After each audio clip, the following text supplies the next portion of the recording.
अस्सलाम वालेकुम। शहनी नाज के किचन में खुशामदीद। आज मैं आपसे सर्दियों की स्पेशल रेसिपी शेयर करने जा रही हूँ जो बहुत ही लजीज है और खाने में इसका टेस्ट बहुत ही लाजवाब है। आप ज़रूर ट्राई करिएगा।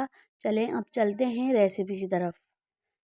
सालन बनाने के लिए ये मैंने 1 पाव बीफ का गोश्त लिया है।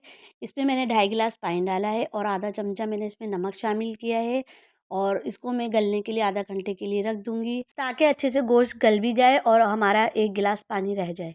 आधा घंटा हो चुका है और हमारा गोश्त भी अच्छे से गल चुका है और 1 गिलास पानी इसमें रह गया है।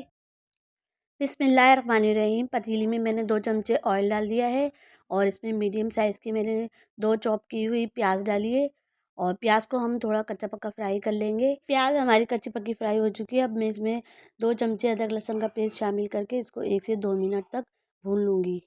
अदरक लहसुन को भूनते हुए 1 से 2 मिनट हो चुके हैं। अब मैं ये 4 अदद लाल मिर्ची डाल दूँगी। 4 अदद ये मैंने टमाटर का पेस्ट लिया है, ये भी इसमें शामिल करके 1 से 2 मिनट तक इनको भी मैं अच्छे से भून लूँगी। टमाटर अच्छे से भून चुके हैं। अब मैं इसमें गोश्त शामिल कर दूँगी और गोश्त को भी मैं अच्छे से भून लूँगी। 1 गिलास बची हुई यखनी डाल के इसको मैं 5 मिनट तक पकने के लिए रख दूँगी।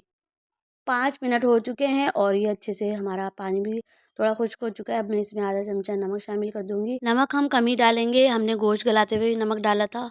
1 चमचा मैंने धनिया पाउडर लिया है, वो भी इसमें डाल दूँगी। आधा चमचा मैंने इसमें कुटी हुई मिर्ची शामिल की हैं और 1/4 चमचा मैंने हल्दी ली है, वो भी इसमें शामिल कर दूँगी और इसको अच्छे से मैं मिक्स कर लूँगी और इन सब चीज़ों को भून लूँगी। 1 पाव ये मैंने मेथी ली है, मैंने मेथी को अच्छे से धो लिया है, इसकी सारी मट्टी वगैरह निकल चुकी है और ये मसाला भी हमारा अच्छे से भुन चुका है। अब मैं इसमें मेथी शामिल कर दूँगी और इसको अच्छे से मैं मिक्स कर लूँगी। 5 मिनट के लिए मैं इसको ढक के रख दूँगी ताकि हमारी मेथी भी अच्छे से पक जाए। 4 अदद ये मैंने बड़ी वाली हरी मिर्ची ली है, मैंने इसके बीज निकाली और इस तरह काट लिया है और 5 मिनट हो चुके हैं। अब मैं हरी मिर्ची इसमें शामिल कर दूँगी और इसको मैं अच्छे से मिक्स कर लूँगी और 2 चमचे मैंने इसमें मलाई डाली है। मलाई से इसका टेस्ट और बढ़ जाएगा और भी ज़ायकेदार हो जाएगा। मलाई डाल के मैं इसको अच्छे से मिक्स कर लूँगी और इसमें थोड़ा-सा मैं गरम मसाला डाल दूँगी ऊपर से और इसको मैं 1 से 2 मिनट के लिए पकने के लिए रख दूँगी।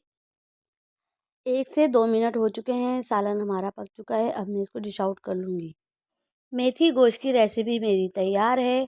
अगर आपको मेरी रेसिपी पसंद आती है तो लाइक कीजिएगा, शेयर कीजिएगा, नए हैं तो सब्सक्राइब कीजिएगा, बेल आइकन के बटन को लाज़मी प्रेस कर दीजिएगा।